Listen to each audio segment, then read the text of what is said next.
Olá, pessoal, tudo bem? Vamos continuar então nossa conversa sobre a organização da unidade de terapia intensiva do módulo 3. Eu sou a Milena, sou enfermeira, e a gente vai conversar um pouquinho mais sobre isso. Bom, aqui eu já trago então, relatando sobre o que a gente conversou antes, a gente falou sobre a admissão, sobre a preparação do leito, e agora o paciente, então, quais são as principais e as primeiras ações de cuidado que devo realizar na admissão desse paciente? Acomodar o paciente no leito, em decúbito prescrito, manter a cabeceira com elevação conforme orientação médica, realizar a conferência de pulseira de identificação, monitorização hemodinâmica, realizar o HGT, instalar medicações de bomba de infusão contínua, esvaziar drenos e sondas e registrar o balanço hídrico, realizar o eletrocardiograma, instalar o suporte ventilatório, realizar a anamnese e registros de enfermagem, registrar anotações de enfermagem sobre o estado do paciente no momento da admissão, com data, horário, condições de higiene, nível de consciência, procedimentos e exames realizados ou pendentes. Então, agora à tarde, a gente vai conversar um pouco mais sobre todas essas coisas que a gente vai fazer.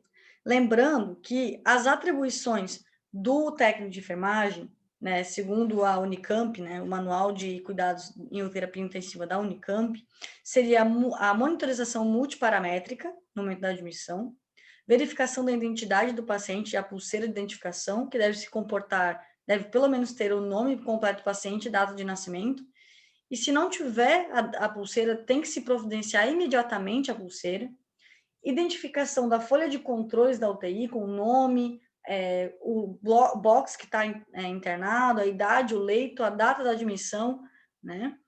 Então, essa identificação da folha de controles, por exemplo, sinais vitais, balanço hídrico, tem que ter uma folha de controles, né?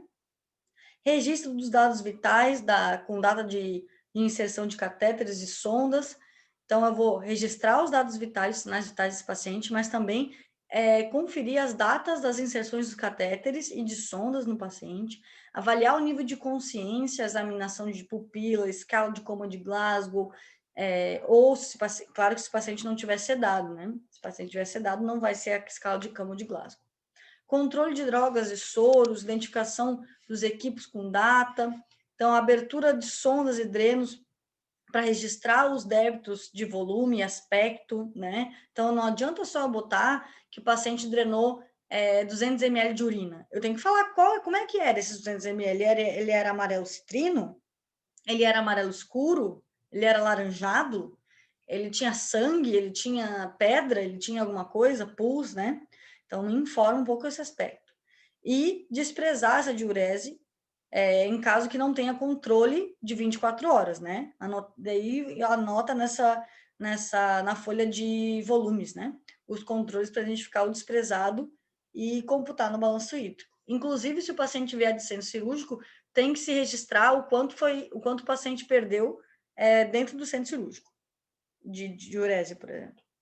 Realizar o eletrocardiograma, manter o paciente aquecido no leito, se não houver contraindicação, elevar a cabeceira a 30, 45 graus, né? Coletar exames após 20 minutos de ventilação mecânica ou oxigenoterapia, dar início às continuidades de documentação de processo de enfermagem. Então, a equipe de técnico de enfermagem tem que estar atento se tem algum exame agendado, não é só a responsabilidade do enfermeiro, não é só a responsabilidade do médico, a equipe de técnico de enfermagem também tem que estar atento às prioridades daquele paciente naquele dia.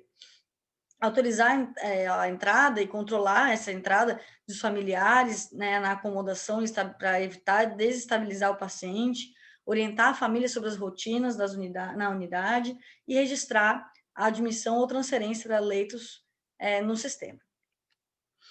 Então, quando a gente fala sobre são várias as atribuições, né, dos técnicos de enfermagem dentro do processo admissional do paciente, mas vamos falar um pouquinho sobre cada uma das atividades, né? Primeiro vamos falar sobre o eletrocardiograma. Então, o eletrocardiograma, ele é um exame que permite a avaliação elétrica da atividade cardíaca. Ele detecta a normalidade no traçado do monitor cardíaco. Se realmente for detectado, deve-se realizar o eletrocardiograma de 12 derivações, tá? O procedimento, então, Aqui tem uma imagem bem legal que eu encontrei de derivações precordiais, né, e derivações periféricas. Então, todo mundo conhece as derivações periféricas, geralmente, né, a gente coloca em punho e em tornozelo, geralmente.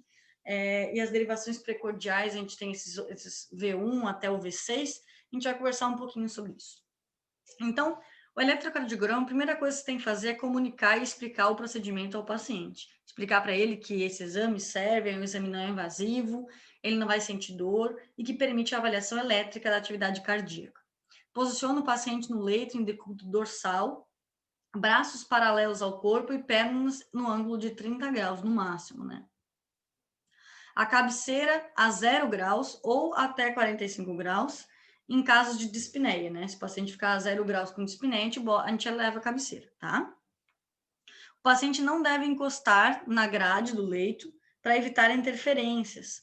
Então, deve se posicionar o aparelho do eletrocardiograma perto, próximo ao paciente, ligar o aparelho na rede elétrica, colocar o fio terra do aparelho ao terra do box, evitar torneiras de saída de oxigênio, né, para evitar qualquer tipo de choque, evitar usar o geocondutor, porque o seu excesso fica acumulado e obstrui a pera após o uso subsequente. Então, umedecer a pele com álcool 70% nas áreas de colocação dos braceletes, onde são as derivações periféricas, colocar as placas sobre o pulso arterial, devido à melhor condução da artéria em relação às veias, posicionar as braçadeiras superiores na face interna dos membros superiores, no terço distal. As braçadeiras devem ficar posicionadas o mais distal possível, no caso de pacientes amputados, né? Posicionar as braçadeiras inferiores, nos membros inferiores, no trajeto do pulso pedial. Então, ali é onde está mostrado na imagem mesmo. Posicionar as peras nas derivações torácicas, V1 no quarto espaço intercostal, na linha paraesternal.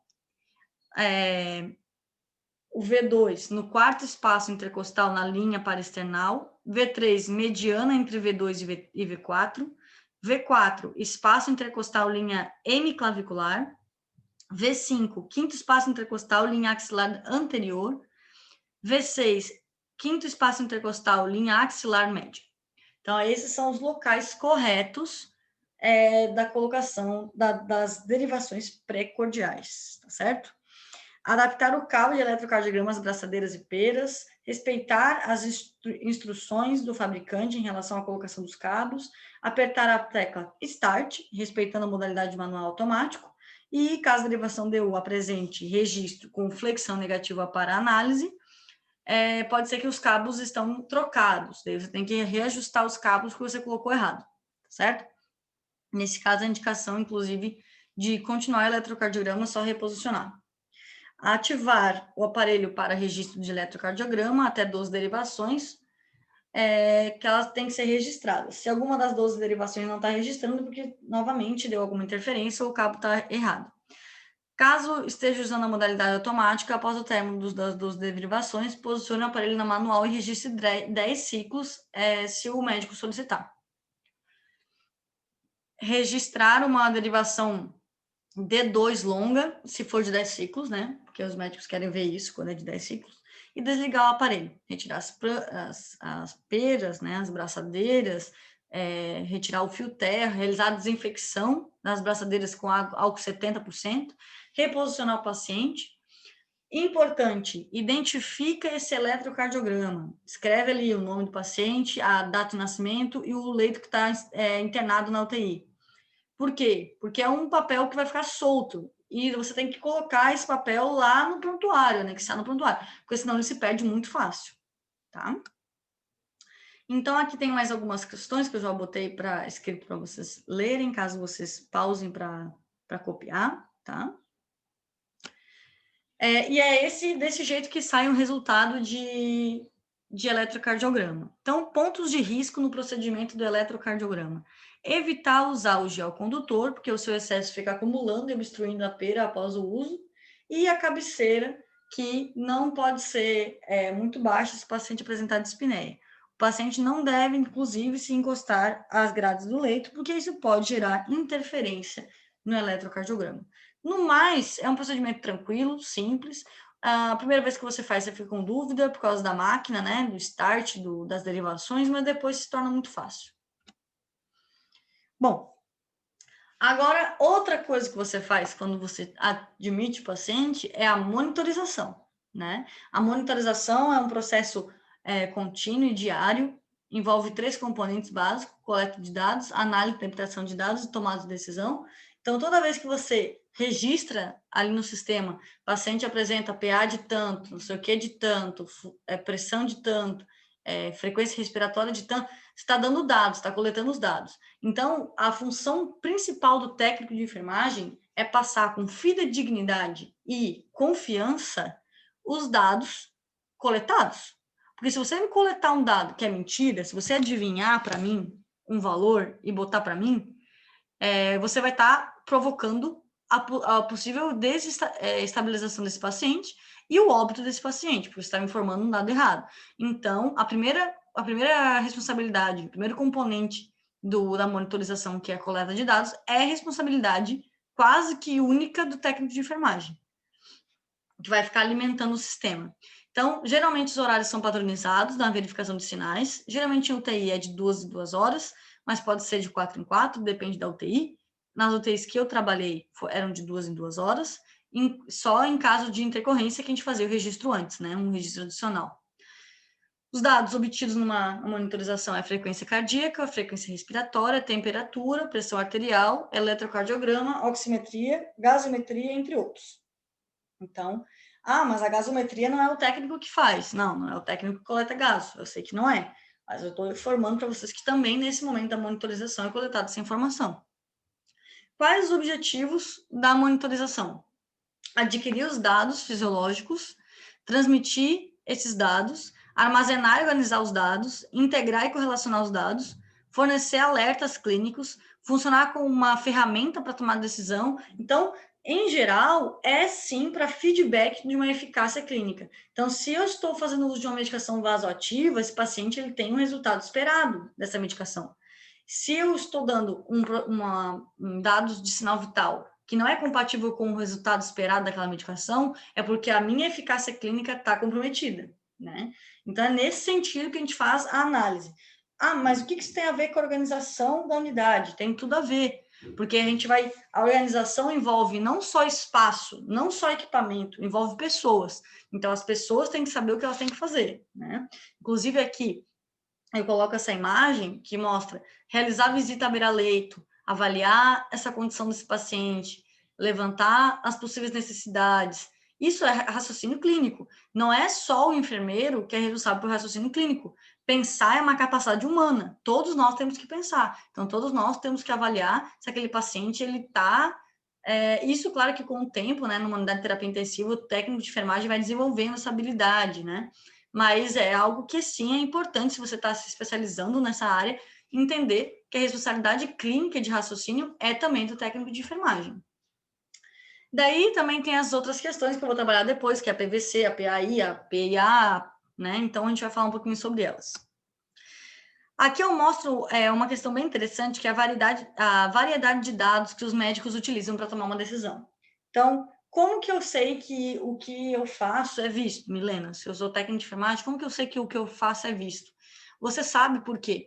Porque 13% das tomadas de decisões feitas por médicos é com base no monitor. 21% com base na observação. Quem que avalia, quem que está toda hora lá olhando o monitor do paciente? Quem está toda hora observando o paciente? Técnico de enfermagem, né? Está ali com 2, 3 pacientes no máximo, dentro de uma unidade de terapia intensiva, e ele está mais fortemente, mais continuamente olhando esse paciente, né? E gerando esses dados para o médico olhar no sistema e vir fazer a visita. Então, é importantíssimo a gente ter a validade desses dados que a gente está analisando. Daí, além disso, 22% são as drogas, né, orais ou intravenosas, gases sanguíneos, 9%, né, através da gasometria, laboratórios, então, além de gasometria, outros exames de laboratório, que é 36%, e outras formas de avaliação, 2%, tá? E aqui eu boto essa imagem de monitor, e eu tenho um link de YouTube aqui no canto superior direito dessa tela, que eu vou mostrar ao vivo para vocês na aula, tá? Que fala sobre como que quais são os dados que existem no monitor cardíaco. Mas já antecipando para vocês, nesse monitor cardíaco, nós conseguimos ver que a pressão do meu paciente é 12/8, sendo que a pressão arterial média, que é a relação entre a sistólica e a diastólica, é 100. Também consigo ver que meu paciente ele está com uma PVC, né? Ele está controlado, então a pressão dele está controlada por uma PVC, ele está com um eletrocardiograma mostrando uma frequência de 100, ele está saturando de 120, ele está saturando 100, né? Então, todas essas informações eu consigo já adquirir a partir do monitor. A gente vai assistir esse vídeo juntos, vai ficar mais claro, porque todo mundo tem medo de monitor, nunca viu um negócio desse, né? Mas vai ficar tudo bem.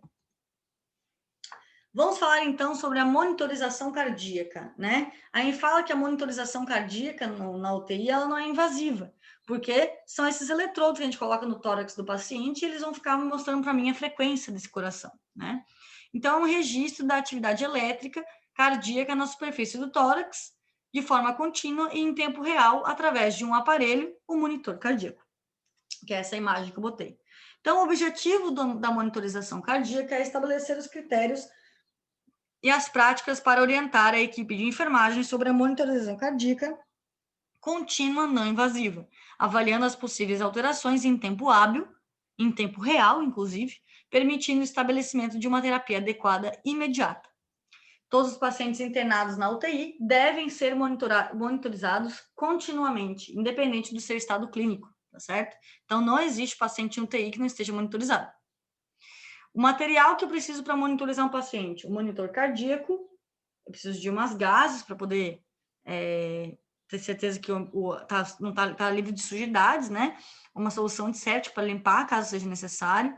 Um módulo de eletrocardiograma, que são esses cabos que aparecem aqui na imagem, que vão se conectar aos eletrodos, os cabos, né? E os 5 eletrodos que eu vou precisar. Então, é bem legal que a gente entenda que, para fazer esse procedimento, a gente deve limpar a pele com álcool 70, posicionar os 5 eletrodos de acordo com as normas do fabricante. Vou mostrar para vocês também, tem um vídeo que mostra onde é que são esses eletrodos. A colocação adequada dos eletrodos é um passo bem importante para instalar o monitor cardíaco e conectar os fios dos eletrodos em cabo de monitor.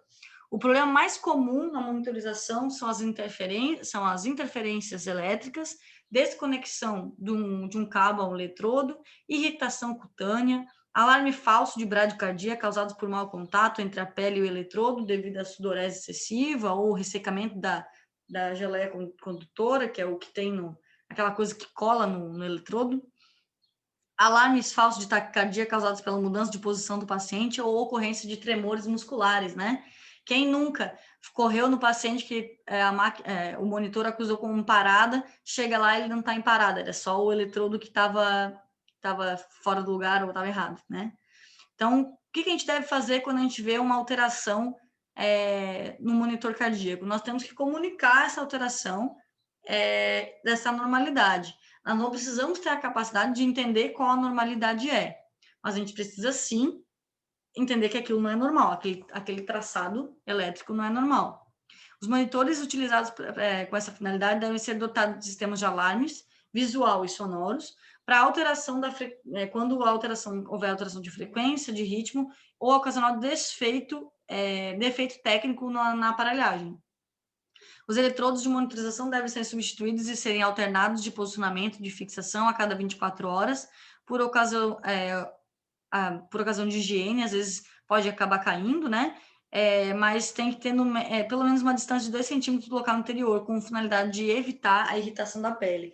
Isso é bem importante, tá, gente? Eu vejo muito na prática, enquanto trabalhei na UTI, que os técnicos de enfermagem, eles não mudavam os eletrodos de lugar e gerava várias lesões de pele em paciente, tá? Então, tem que trocar pelo menos 2 centímetros de distância do local anterior, limpar com álcool, porque às vezes a sujidade ela causa irritação junto com a geleia do eletrodo, tá certo? Então, ter bastante atenção a isso. E sempre reposicionar a cada 24 horas ou no banho, tá?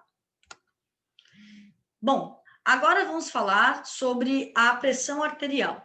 A pressão arterial, primeiro eu vou falar para vocês sobre a pressão arterial não invasiva, que é avaliar a pressão ou a força que o fluxo sanguíneo exerce sobre as paredes das artérias, né?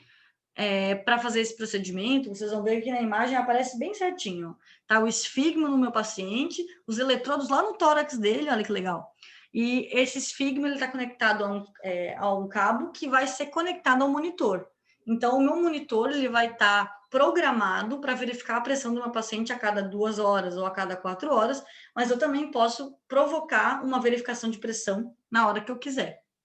Então, a gente vai deixar esse esfigmo no manômetro no braço do meu paciente e a gente vai manter essa monitorização contínua conforme o tempo que a gente botar na máquina de monitorização cardíaca, certo? No multiparâmetros, né? Então, nos casos de isolamento, inclusive, se o paciente, vamos supor, não tiver em uso de monitor multiparâmetro, eu tenho que deixar o equipamento todo para verificar sinais desse paciente dentro do leito.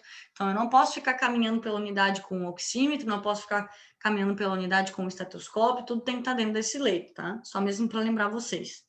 E aqui eu trago uma imagem bem legal, que é dos valores que a gente considera dentro da normalidade, né?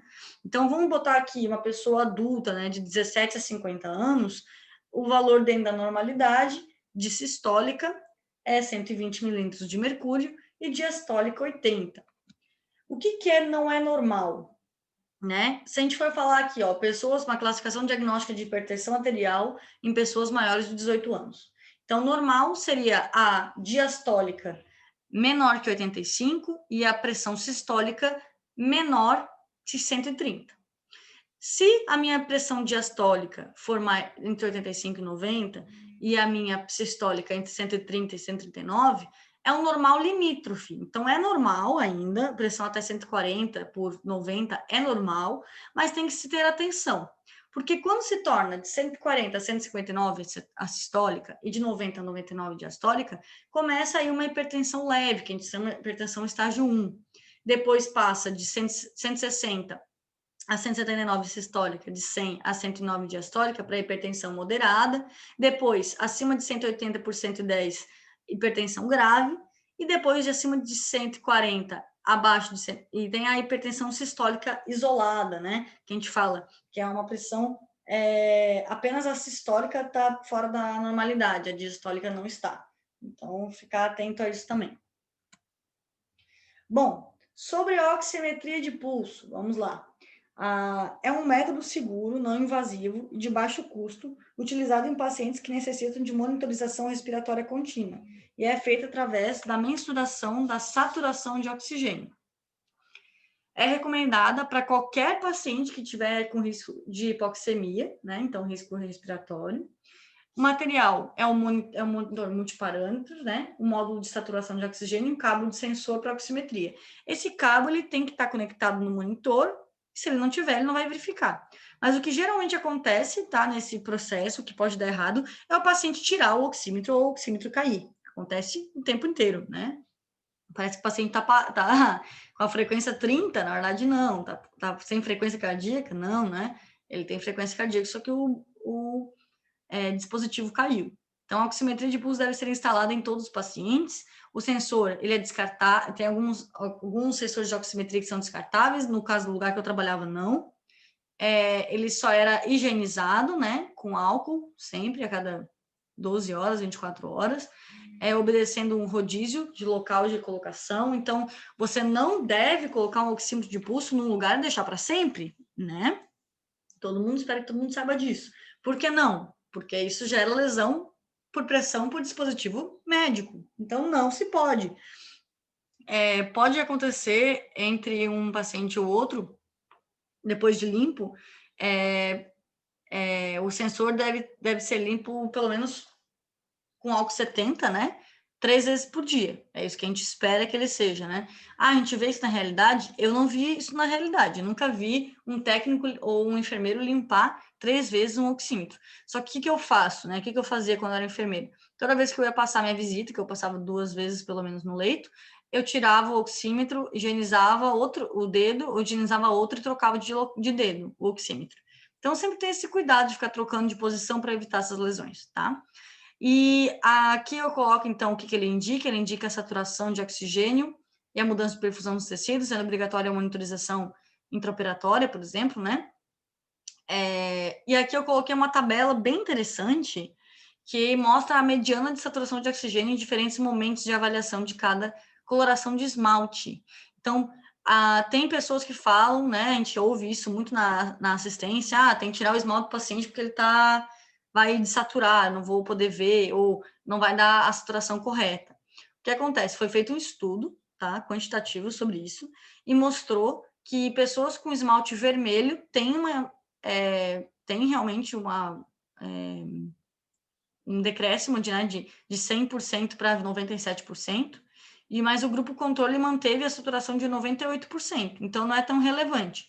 O que eu quero dizer com isso? As pessoas geralmente mantêm uma saturação de 98% a 100% em oxigênio em ar ambiente. Com o esmalte base, rosa claro e rosa claro com cintilante, não teve mudança, e no vermelho baixou apenas 1%. Então, é só isso que eu quis dizer. Então, é uma verdade baixa, sim, mas não que seja algo tão expressivo a ponto de saturar o paciente. Tá? Mas é claro, se o paciente tiver um quadro clínico grave de respiratório, é melhor eu tirar esse esmalte. E aqui eu trago essa imagem porque isso é muito interessante. Geralmente as pessoas não entendem como que funciona um oxímetro. Então, o oxímetro ele tem dois emissores, ele tem um emissor de luz e um detector de luz, que fica embaixo do dedo. Ele vai emitir, ele vai detectar e vai refletir essa luz. E a forma de transmissão desse sinal, então, é com as flutuações da intensidade causada pela onda de pulso. Então, quanto mais perto da superfície, vai ter mais oxigênio, porque é o lugar que tem o sangue arterial. Depois o gás carbônico, que é o sangue venoso, e o tecido e osso. Então, ele vai mostrar o quanto está sendo absorvido dentro dessa porcentagem. Só para vocês saberem mesmo.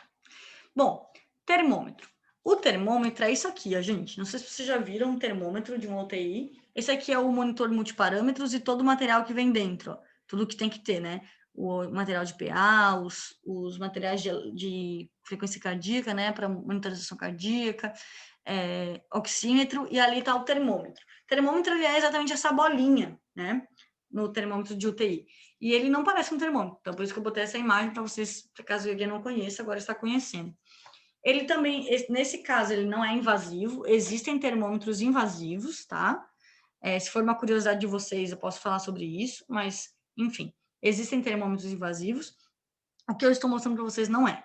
É uma técnica empregada para mensurar a temperatura corporal através do termômetro de vidro ou digital, no caso desse digital. Na medida em que é aquecido pelo calor da axila, o equipamento possui uma escala numérica de graus Celsius que permite a mensuração da temperatura. Determina o estado febril, hipotermia, infecção, problemas termorreguladores. Então, auxilia no diagnóstico e avalia a resposta do paciente. O que a gente tem como valores dentro da normalidade, então, é de 36,6 a 37,2. Hipotermia seria abaixo de 36, hipertermia acima de 38,8, uma febrícula até 37,5, uma febre moderada até 38,5 e uma febre alta ou elevada acima de 38,6. Mas eu já ouvi falar, é que assim, a gente tem que ter o bom senso, né? Se o paciente está lá 35,9, ele está hipotérmico, né? Agora, se ele está 35 graus, ele está hipotérmico? 35,36, ele não está hipotérmico, né? Então, a gente tem que ter uma noção de que essa hipotermia, ela também é variável. Então, a gente tem que avaliar o agasalhamento desse paciente. Às vezes, ele está com frio só, e ele não está mostrando sinais de infecção para mim. Então, tenham muita atenção nisso. Depois disso, nós temos o pulso, né, que é a frequência cardíaca, que nós conseguimos avaliar pela técnica palpatória, capaz de avaliar o ciclo de expansão e relaxamento da artéria. Geralmente, a gente avalia o pulso num paciente através da artéria radial. A gente avalia a frequência, o ritmo, a amplitude ou magnitude, o estado da parede arterial, correlacionando com possíveis alterações hemodinâmicas.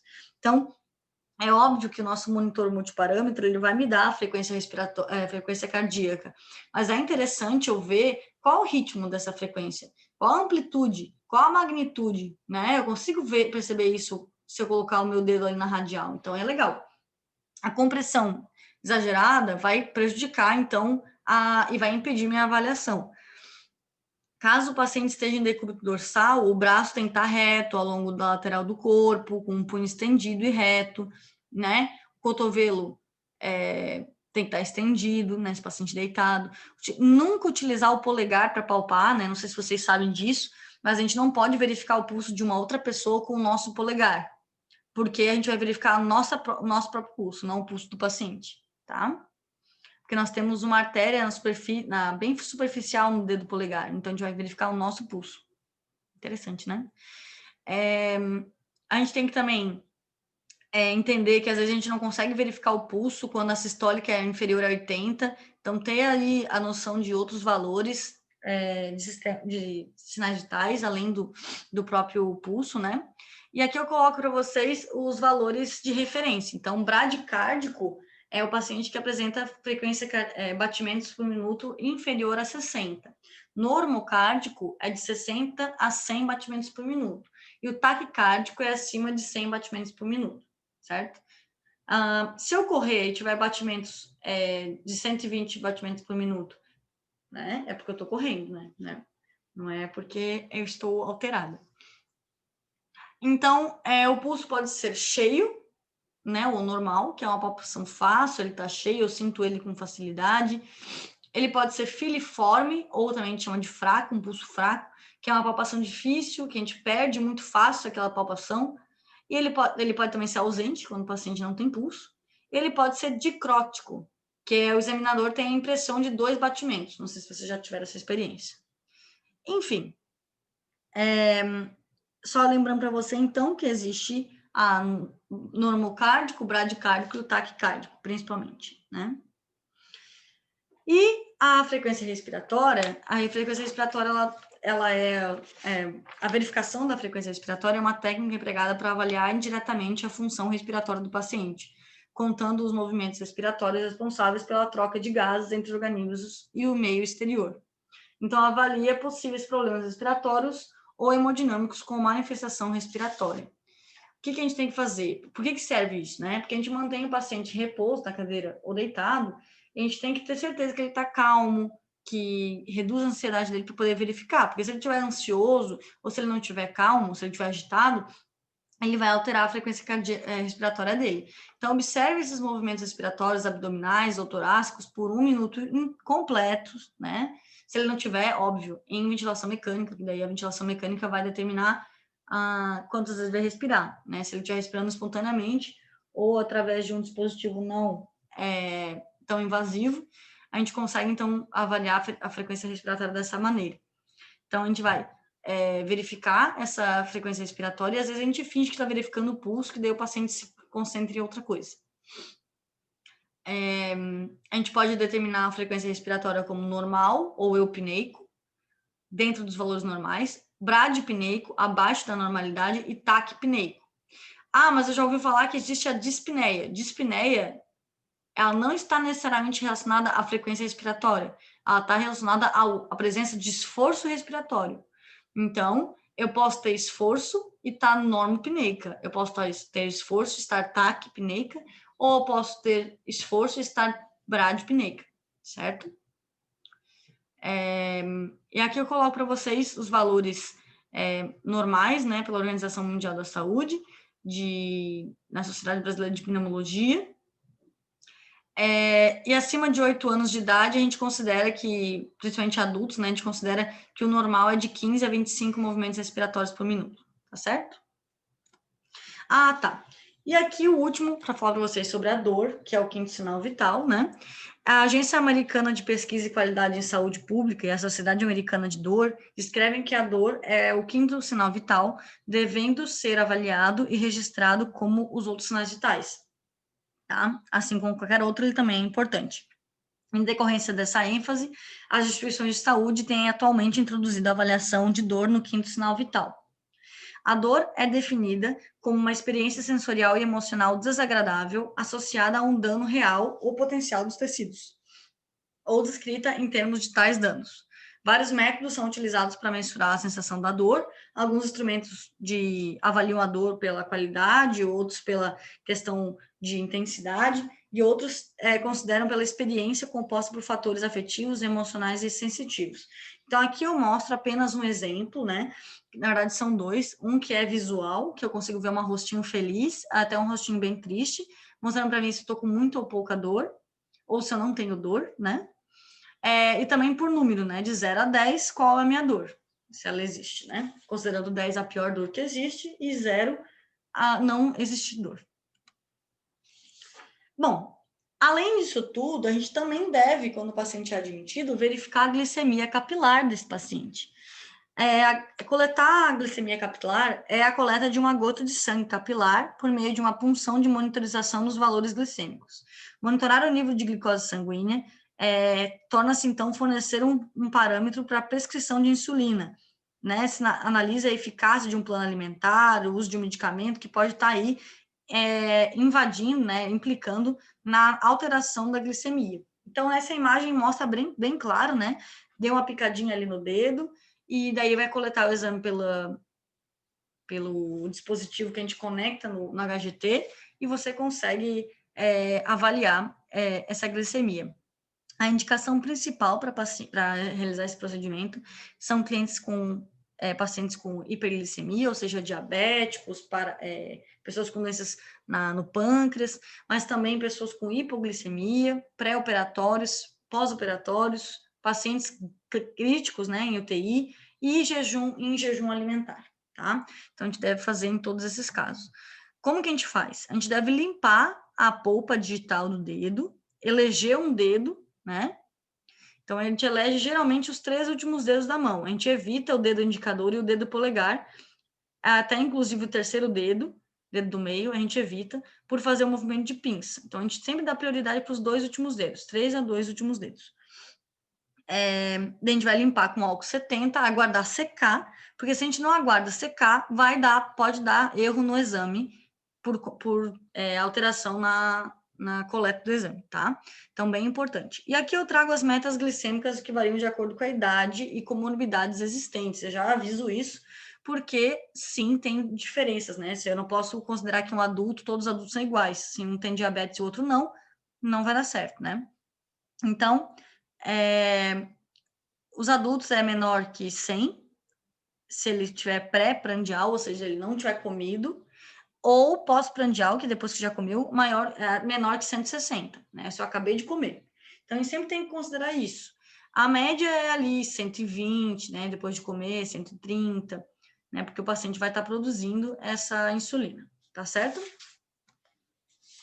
Bom, o balanço hídrico. O balanço hídrico é outro. Vocês já tiveram aula sobre balanço hídrico, né? Que eu vi ali aqui no sistema que vocês já tiveram, mas de qualquer forma eu vou só relembrar, porque também é importante na admissão. Então, o equilíbrio hídrico é um processo dinâmico e indispensável para a vida.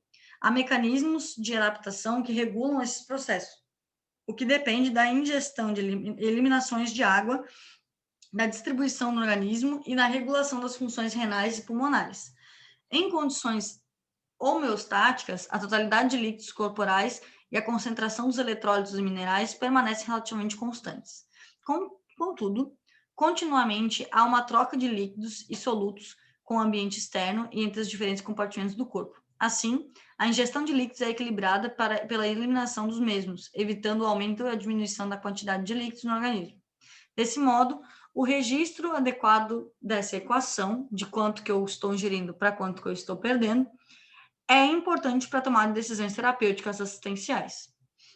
Aqui eu coloco que a mensuração é o registro de líquidos administrados e eliminados nas 24 horas. Qual o objetivo? Então, detectar possíveis alterações de quanto que eu estou ganhando e quanto que eu estou perdendo. E as indicações, né, paciente crítico, então todo paciente de UTI tem que sim ser avaliado o balanço hídrico dele, mas também tem outras questões relacionadas à instabilidades hemodinâmicas que podem também ser fatores predisponentes. Bem importante dizer que o que se considera ganho, né? Dieta por sonda, ostomia, ingestão de água, suco, chá, terapias medicamentosas, sim, o soro é ganho, medicação com diluição é ganho, sangue, recebeu sangue, NPP é ganho. O que se considera perda? Eliminação vésico-intestinal, então diurese, fezes líquidas ou semilíquidas, vômito, drenagens, secreções e sudorese. Se o paciente suou muito, né? Às vezes acontece o paciente suar demais, teve febre à noite, suou. A gente tem que considerar isso como uma perda, né?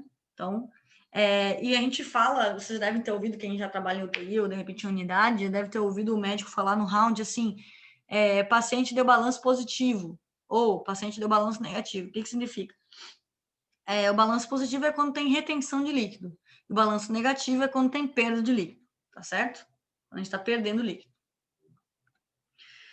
Bom, vamos falar então sobre alguns dispositivos, dessa vez agora um pouco mais invasivos, tá? A gente vai falar sobre pressão arterial invasiva, sobre a PVC e sobre a PIA, tá certo? Então, a pressão arterial invasiva, a PAI, é um método de medida realizado por um catéter introduzido na artéria, o qual é conectado em uma coluna líquida. A medida da pressão é obtida por um transdutor de pressão, que aqui a gente consegue ver bem claramente nessa apresentação. E esse transdutor, então, ele vai estabelecer critérios que vai ser enviado para o monitor multiparâmetro. Tá certo? A indicação é em pacientes graves com uso de drogas vasoativas ou coletas frequentes de sangue arterial. A finalidade é uma mensuração extremamente acurada, frequente e contínua. Reconhece inclusive, problemas em tempo real e hábil, retira frequentemente o sangue, se tiver que ser retirado, remove rapidamente o volume de sangue e em situações de sobrecarga volêmica. Então, caso for feito algum procedimento relacionado a isso. Aqui a gente consegue visualizar que a inserção dele está em artéria radial. O transdutor tem uma linha que ele tem que estar, a bolsa de pressão ela tem o volume que ela tem que estar, tem normas para tudo isso, tá, gente? Mas é bem interessante entender que a pressão arterial invasiva, ela gera uma pressão arterial média. Então, a gente fala, né, que a PAI gera PAN, só para vocês terem esse conhecimento mesmo. Nós temos também a pressão venosa central, que é a pressão venosa, que é também chamada de pressão do átrio direito, refere-se à pré-carga do ventrículo direito, ou seja, a capacidade de enchimento do ventrículo direito no final da diástole. O PVC é uma medida hemodinâmica frequentemente usada em UTI, é determinada pela interação entre o volume intravascular, função do ventrículo direito, tônus vasomotor e pressão intratorácica. O principal propósito dessa mensuração é estimar a pressão diastólica final do ventrículo direito. Em pacientes com reserva cardíaca, resistência vascular pulmonar normal, a PVC pode orientar o manuseio hemodinâmico global. Uma grande utilidade da PVC é a possibilidade de coleta de exames laboratoriais com frequência sem incomodar o paciente com punções venosas. Serve como um guia de controle de reposição de volume e eficácia terapêutica da diurese. PVC é obtido através de um catéter locado na veia cava superior, o catéter central com uma ou duas vias. Para mensurar PVC, o mais indicado é um catéter duas vias, né, um duplo lumen, para poder deixar uma sempre para fazer o controle da PVC e a outra caso tenha que fazer alguma coleta de exames, tá? A PVC, então, ela é online, porque ela mostra lá no monitor multiparâmetros, né? E é aferida de 4 em 4 horas, geralmente, ou sempre que necessário, nos pacientes com acesso venoso profundo, exceto quando a via de acesso for de secção venosa ou veia femoral, daí não é verificado nesse formato. Os valores normais de uma PVC é de 2 a 8 milímetros de mercúrio, quando em uso de transdutor de pressão, ou de 3 a 11 centímetros de água em uso de régua de água salina, em solução salina. A avaliação do PVC deve considerar sempre o débito urinário, frequência cardíaca, pressão arterial e medicações de débito cardíaco, tá certo? Então, os valores abaixo do normal sugerem, então, uma hipovolemia, e os valores altos sugerem uma sobrecarga volumétrica ou falência ventricular, mas devem ser avaliados com outros parâmetros. E aqui eu trago, então, quais os cuidados de enfermagem que nós temos que ter quando a gente faz uso de PVC, que no caso o transdutor deve estar posicionado no eixo flebostático, raio-x para avaliar o catéter está alocado corretamente, o curativo oclusivo sempre estéreo, observar sinais vitais, sinais logísticos, né, de infecção na inserção do catéter, zerar o sistema sempre que for realizar uma medicação. Então, a zeragem da linha de pressão venosa central é feita da mesma forma que a pressão arterial invasiva, alinhando a linha média na axilar. Tá certo? E, por último, nós temos a pressão intraabdominal, que em pacientes críticos com quadros abdominais agudos, sem diagnósticos definidos, é crescente a solicitação de mensuração de pressão intraabdominal devido à alta incidência de complicações relacionadas às variações dessas medidas. A pressão intraabdominal é definida como uma pressão uniforme e oculta no interior da cavidade abdominal, oriunda da interação entre a parede abdominal e as vísceras no seu interior, oscilando de acordo com a fase respiratória e a resistência da parede abdominal. O valor fisiológico do adulto é de 5 milímetros de mercúrio. No entanto, pacientes com condições alteradas, com significado patológico, como em obesos, pode oscilar de 10 a 15 e nos pacientes críticos de UTI de 5 a 7. Considera-se que a hipertensão intraabdominal, quando tem, após 3 mensurações com intervalo de 4 a 6 horas, a PIA encontra-se aumentada maior que 12, tá? Inclusive, isso pode indicar uma síndrome compartimental abdominal, que ocorre, daí a gente vai ter que avaliar se os níveis são maiores de 20 milímetros de Hg, tá? De mercúrio. Então, esse é um tipo específico, né, de instalação, mas que a gente tem que ter bastante atenção. Por ser uma instalação e a mensuração de um procedimento de enfermagem, esse profissional necessita conhecer, teoricamente, e executar adequadamente o procedimento, permitindo uma precoce identificação dos problemas e garantindo assistência com menores indícios de complicações.